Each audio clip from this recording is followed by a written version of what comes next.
민수기서 제16장,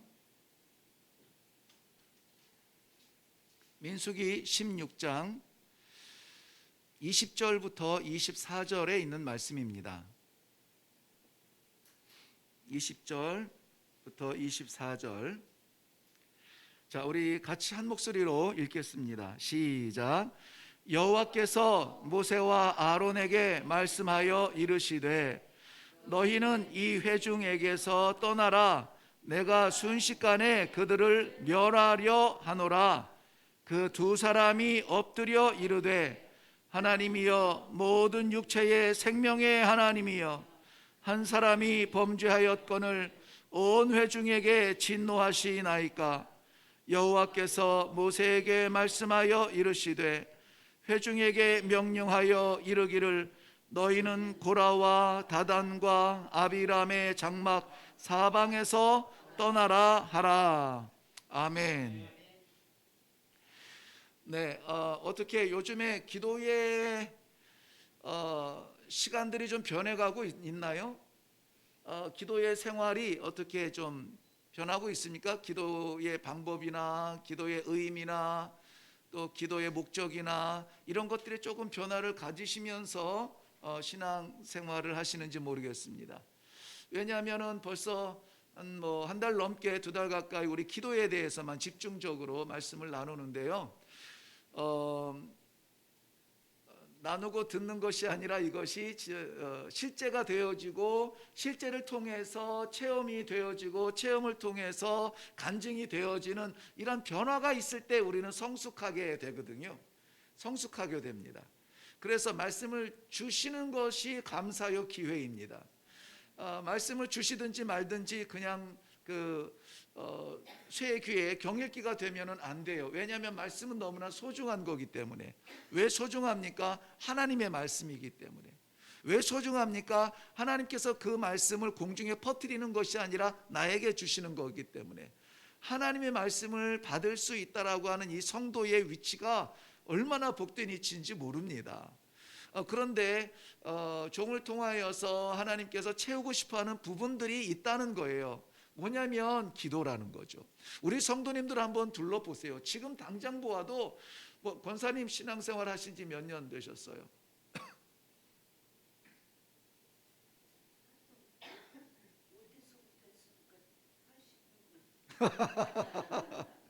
네, 90년 가까이 신앙생활 하세요.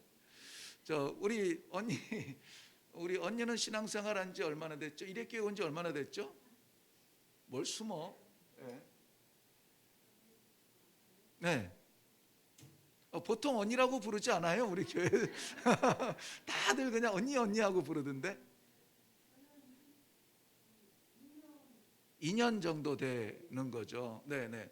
그러니까는 90년, 86년, 90년 가까운 신앙생활이나 2년의 세월이나 우리는 다 하나님 앞에 동등해. 똑같아요. 그래서 권사님이 아이고 이게 뭐 싱싱해 너무 젊어 좋겠다가 아니라 권사님한테 그 오랜 생활 신앙의 깊이가 있어서 좋겠습니다. 이게 아니라 하나님 앞에는 똑같아요.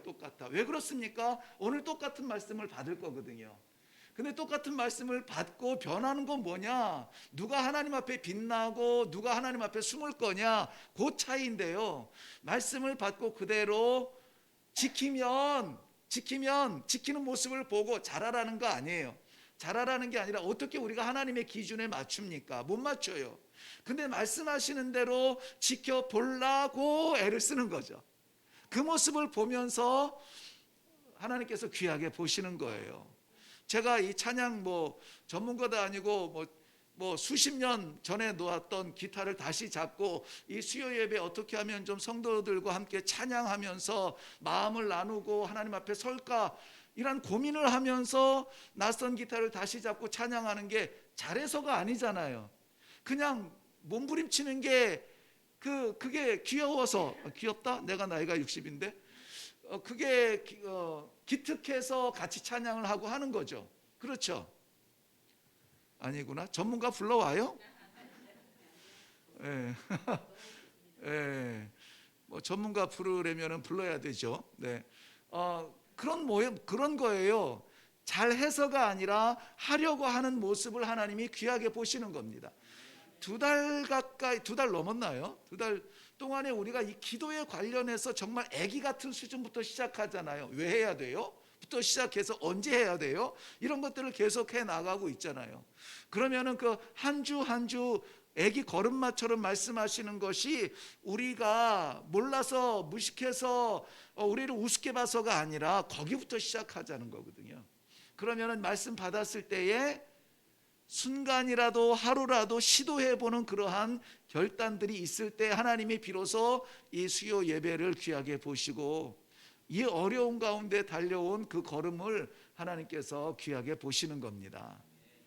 아무쪼록 우리 일회교회에 정말 이 기도의 어떤 바람이 불기를 바라요. 기도의 능력이 나타나기를 바라고요. 기도의 능력은 내가 내가 기억력이 10이었는데 기억력이 20이 됐어, 이런 것이 아니라 기도의 능력은 뭐냐? 내 능력이 아니라 하나님 능력, 아버지 능력으로 살 수 있는 거예요. 그게 얼마나 놀랍습니까? 기도하면 되는데 안 하니까는 그 재미를 모르고 사는 거거든요. 그냥 다니기만 하면 얼마나 힘들고 지칩니까? 오늘은 어떤 말씀인지 여러분 받든지 간에 꼭 그대로 순종함으로 말미암아 기도하는 재미, 응답받는 재미, 하나님께서 기뻐하시는 것을 같이 마주보는 그러한 신앙의 기쁨이 있기를 바랍니다. 자, 우리 성도의 기도는 우리가 처음에 대답할 때는 일어나서 기도하고 진짜 열심히 일어나서 기도하는 사람 많지 않습니다.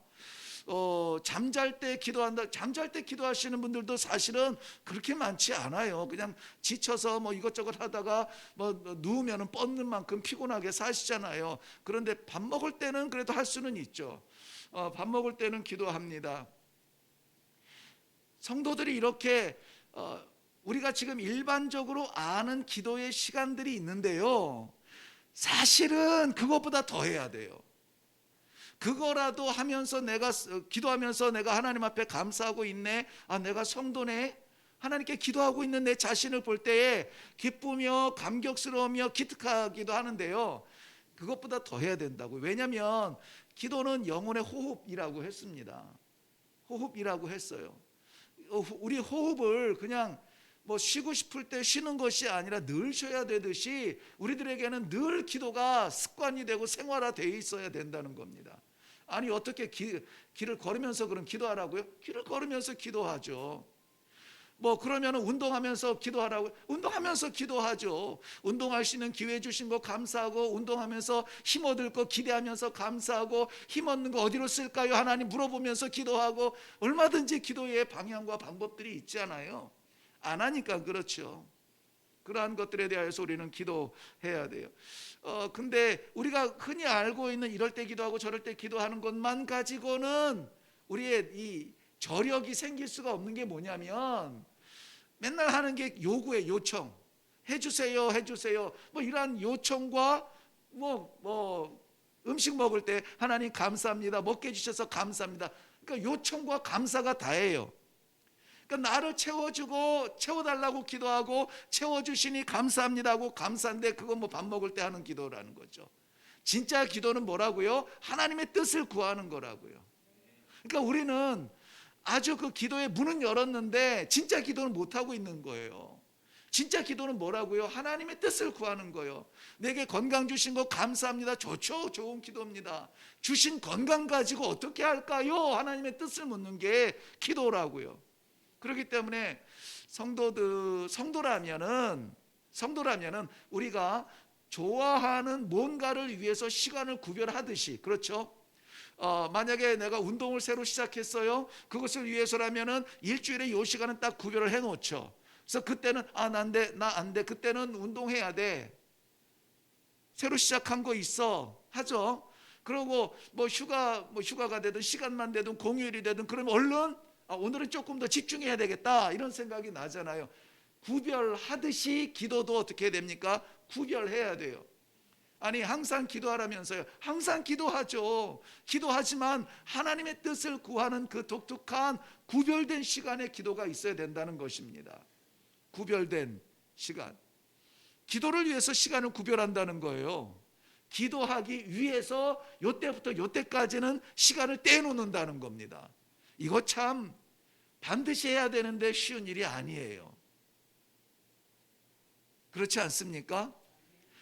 특히 우리가 문제를 만났을 때에는 하나님 이 사정 아시죠? 무엇을 원하는지 아시죠? 하나님 알아서 하세요 하고 던져놓는 게 아니라 그 문제를 위하여서 뭐 하고 기도하라고요? 구별해서 시간을 구별해서 기도하라고요.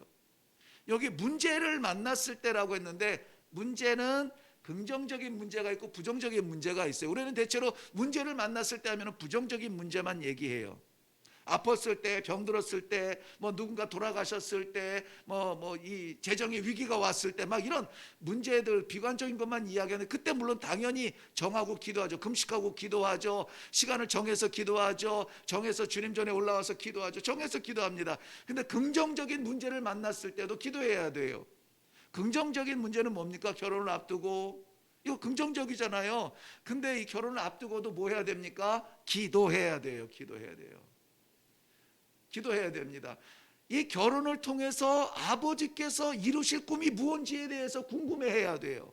이사를 가는 거 좋은 일이죠. 이사를 가는 것을 위해서도 기도해야 됩니다. 나를 이곳에서 저 장막으로 옮기시는 하나님의 뜻이 무엇인지를. 오늘도 교회에 올라옵니다. 시간을 정해서 올라옵니다. 이거 굉장히 긍정적이죠. 사형수처럼 끌려오신 분 없죠?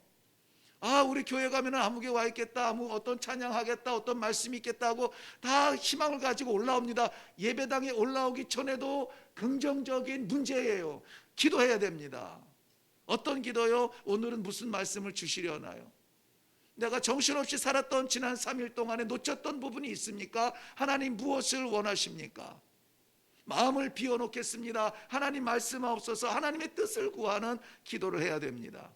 자, 오늘 두 가지만 살펴보고 마치려고 합니다. 두 가지 뭐냐? 다 문제인데요. 하나는 부정적인 문제, 우리가 흔히 말하는 트러블이라고 하죠.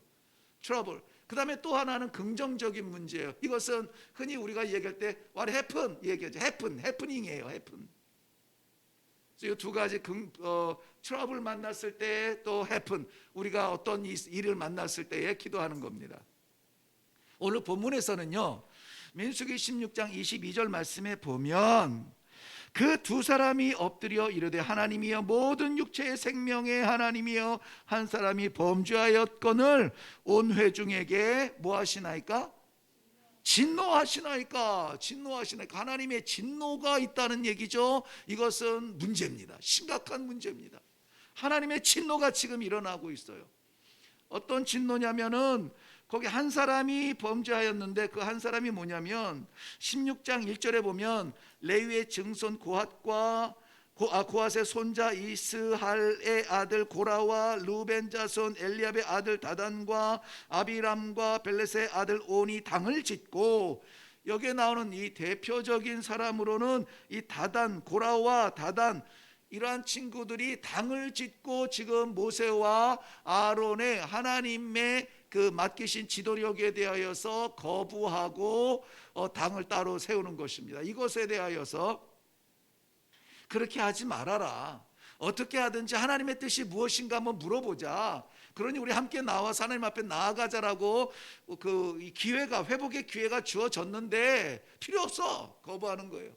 당신은 당신들 길로 가고 나는 내 길로 가고 하나님이 내게도 영감을 주셨으니 당신들이 어떻게 하나님의 종이라고 그렇게 말할 수 있느냐. 이 백성들을 막 이렇게 움직여가지고 이 레벨 막 쿠데타 일으키듯이 모세와 아론의 권위를 지금 무너뜨리고 있어요. 심각한 문제입니다. 왜? 이 모세의 지도력이라고 하는 것은 누가 세운 겁니까? 하나님이 세우신 거예요. 자기가 하고 싶어서 하는 게 아니라 하나님이 세우셨는데 뭐를 만나요? 문제를 만납니다. 반역의 문제를 만납니다. 백성들이 돌아서기만 하면은 이것은 뭐 돌맞아 죽을지도 모르는 반역을 만납니다. 이 문제, 이 트러블을 만났을 때에 어떻게 하죠? 이 두 사람은 뭐하고? 엎드려 하나님께 기도하고 있습니다. 문제가 직면하니까는 즉각적인 반응이 뭐냐? 엎드려서 기도하고 있습니다. 왜 그렇게 하고 있다고요? 왜 그렇게 하고 있다고요? 민족, 백성 중에 뭐가 일어났다고? 반란이 일어났다고요. 반역이 일어났다고요. 자, 이것을 우리 여호와께 한번 물어봅시다. 선하게 해결하려고 하지만은 이것이 거부를 당합니다. 극단으로 갈라지면서 위기가 찾아온 겁니다. 이때 이 문제 어떻게 합니까? 기도하는 겁니다. 정치적으로 묘수가 없나? 정치적으로 내 편은 누군가? 계산하지 않아요. 엎드렸다는 말은 뭡니까? 엎드리면은 주변이 보이지 않습니다. 그저 먼지 같은 내 존재만 보일 뿐입니다. 그 먼지 같은 내 존재, 광야에서 엎드렸다면 실물적으로 봤을 때 땅바닥에 먼지만 펄펄 날 텐데, 그 먼지 같은 나를 하나님께서 세우시고 쓰시고 붙드시는데 어찌해서 이런 일이 일어납니까? 하나님 앞에 기도하는 겁니다. 여러분, 제 목소리가 좀 컸나요? 네, 조금 점잖게 할까요? 네, 알겠습니다. 성도는 어려움을 만나면 기도해야 됩니다. 그게 성도라는 것을 보여주는 증거예요. 이게 하나님의 사람이냐 아니냐 구별이 안 돼요. 구별이 안 됩니다. 성가대 가운 입듯이 뭐 독특한 옷을 입고 다닐 수도 없고, 그렇다고 요즘에 이 성경책을 이렇게 들고 다니는 것도 아니고, 알 수가 없습니다. 그런데 저 사람은 문제를 만나면 기도하더라. 달라. 재정적 문제가 만났는데 은행 대출과 사출이라 그러나요?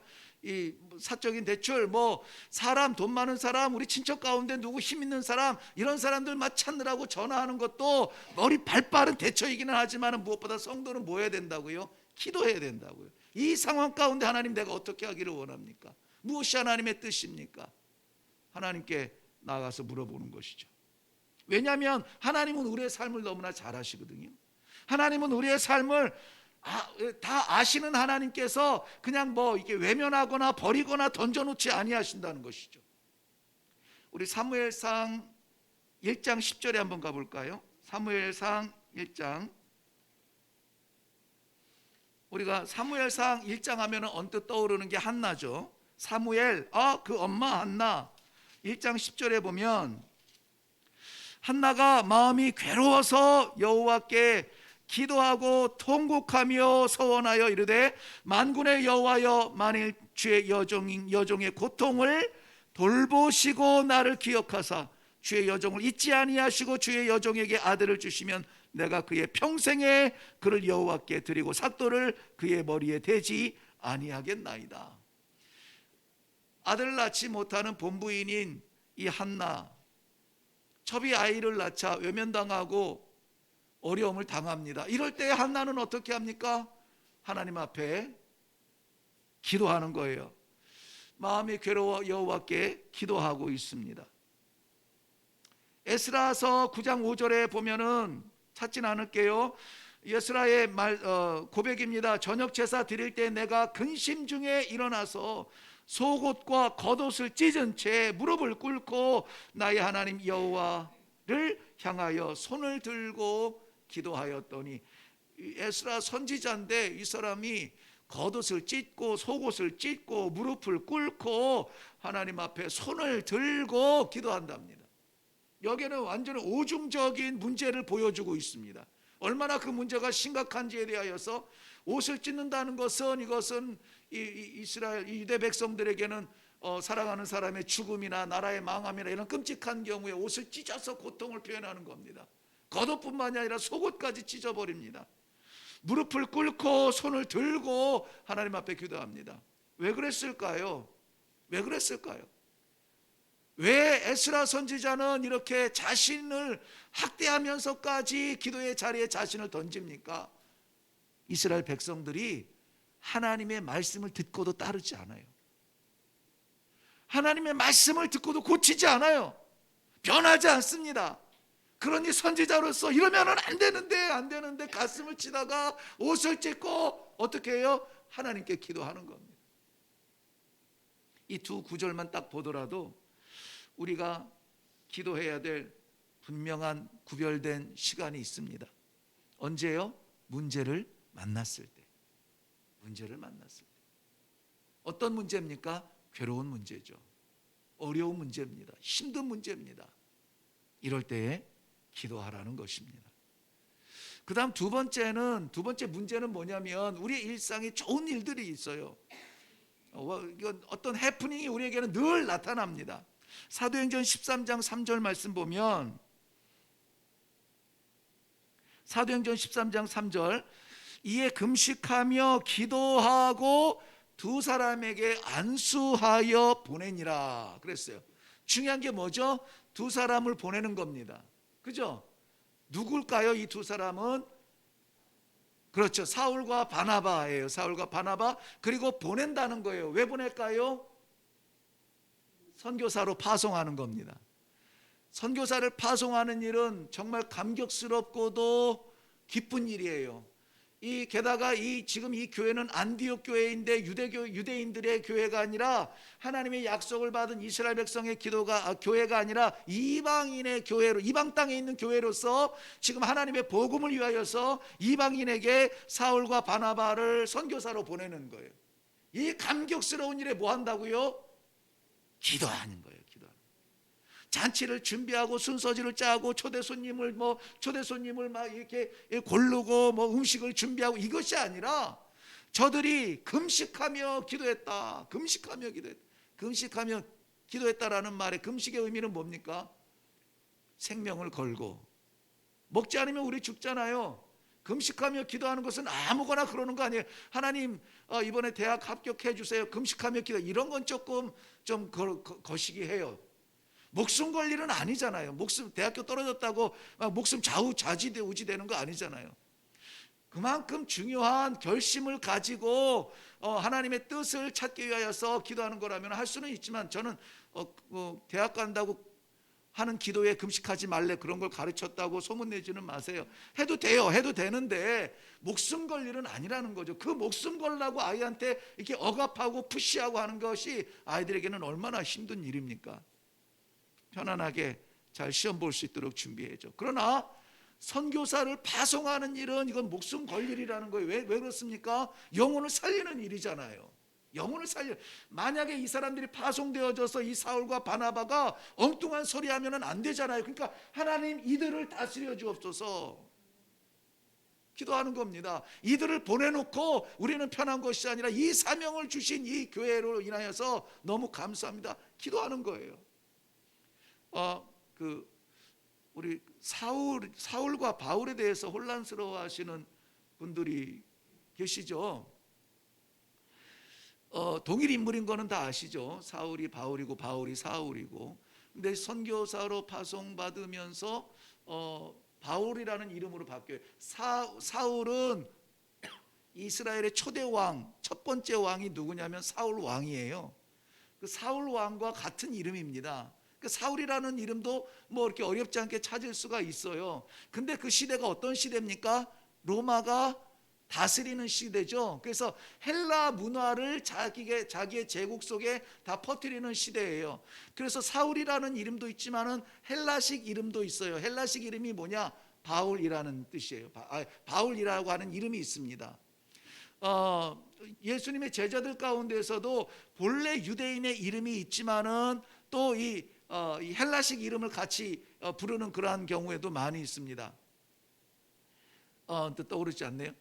아무튼 그래서 사울이 변하여 바울된 것이 아니라 동일한 인물인데, 이 사울이 이 유대인들 속에서 예수님을 만나고 예루살렘 성전의 사람들과 함께 교제, 이러한 광경 속에서는 충분히 유대인으로서의 그 모습이면 돼요. 그런데 지금 이 파송을 어디로 하냐면 이방인들에게 하는 거예요. 이방인들과 디아스포라, 흩어져 있는 유대인들에게 복음을 전하기 위해서 멀리 보내는 거예요. 그렇다면 유대인의 문화권을 벗어나서 이제는 이방인의 문화권으로 갑니다. 이방인의 문화권은 지금 어떤 문화권이라고요? 로마가 다스리고 있는 제국, 즉 헬라 문화 속에 있다는 거예요. 그렇다면 그들에게는 제 이름이 영어 이름이 존이에요. 요한이에요. 사람들 외국에서 있을 때는 태현, my name is 태현 하면은 정말 기분이 나쁠 만큼 이 표현을 이상하게 해요. 뭐 타이형 막 이러면은 발음이 안 돼서 그러는 건데 내가 기분이 나빠요. 처음엔 재밌는데 굉장히 기분 나빠요. 그래서 저는 존이라는 이 예수님의 제자 요한이 아니고 그 세례 요한의 의미를 따서 그러니까 영어 이름을 요한이라고 이렇게 하고 있는데요. 요한이라고 하면은 어느 나라 누구라도 존 발음도 좋고 이해도 좋고 너 광야에서 외치는 사람이 되고 싶은 거지 뭐 이런 의미가 있는 거죠. 그런 의미에서의 바울인 거예요. 그러니까 이방 땅의 선교사로 사역을 하면서 그는 바울 헬라 이름으로 그냥 불려지는 거예요. 일제 시대 때 혹시 일본 이름 가지고 계셨나요? 예. 뭐였어요? 요시코? 다케야마 요시코? 그때 그러면은 우리 권사님을 뭐라고 불렀어요? 그때 당시에 권사님을 뭐라고 불렀어요? 요시코 이렇게 불렀겠죠? 학교에서 공부할 때나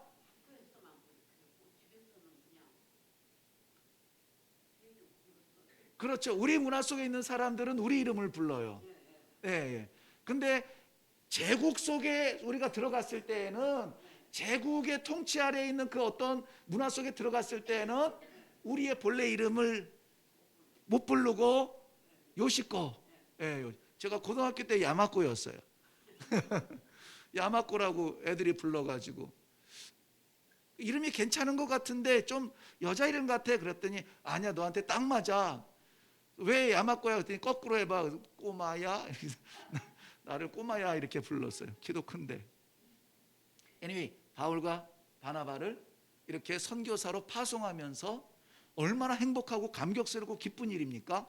그들은 그냥 기도하지 않고 금식하며 기도하고 이들을 선교사로 파송했다는 것입니다. 첫 선교사 파송의 놀라운 역사 안디옥 교회였던 것이죠. 그러니 뭐뭐하지 않을 수가 없었습니다. 뭘까요? 기도죠. 기도하지 않을 수가 없었어요. 이 감격의 순간을 앞에 놓고 기도하지 않을 수가 없었습니다.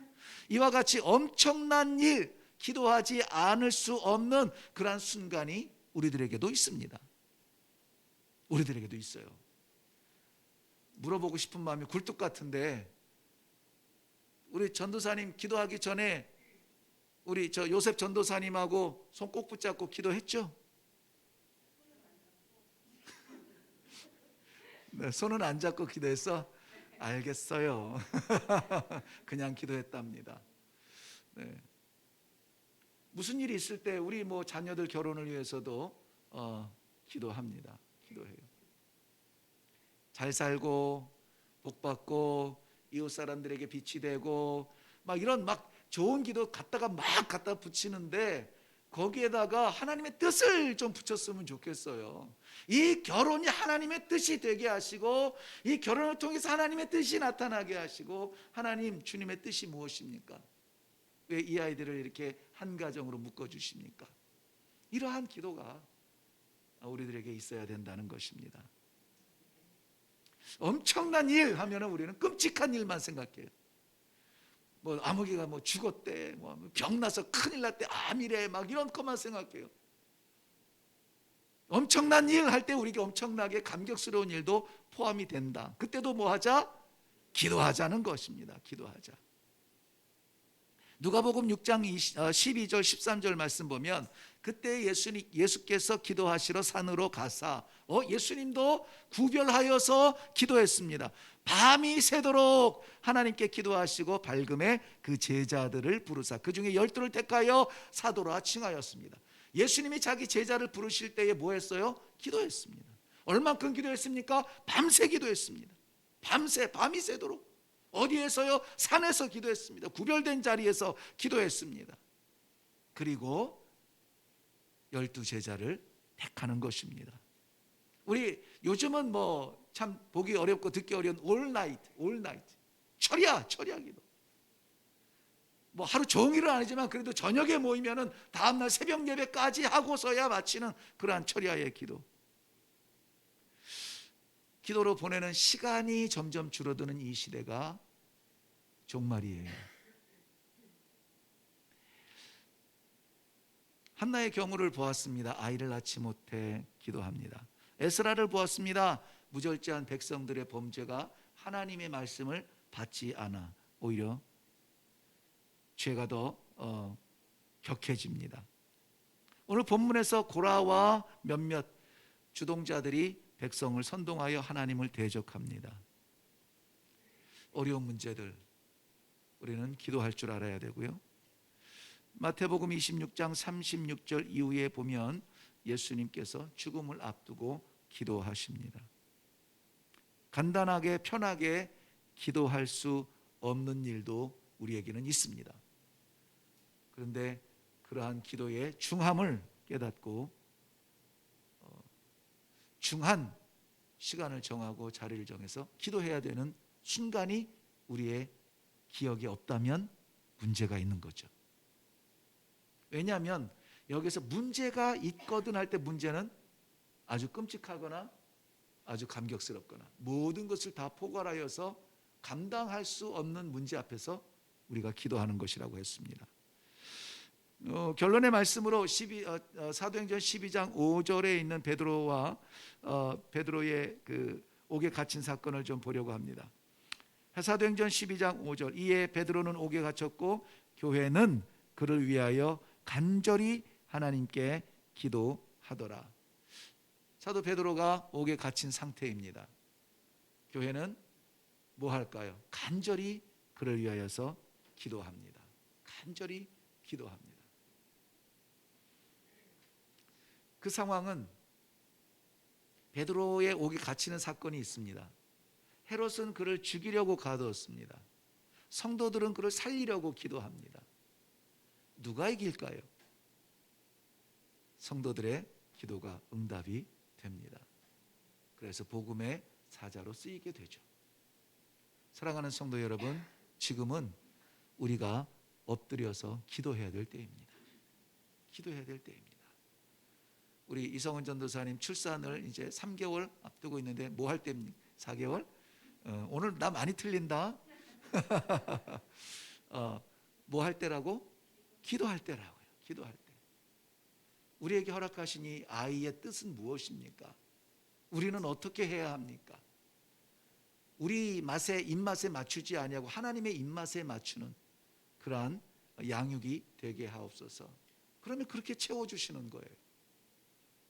여러 성도님들에게도 다양한 일들이 있습니다.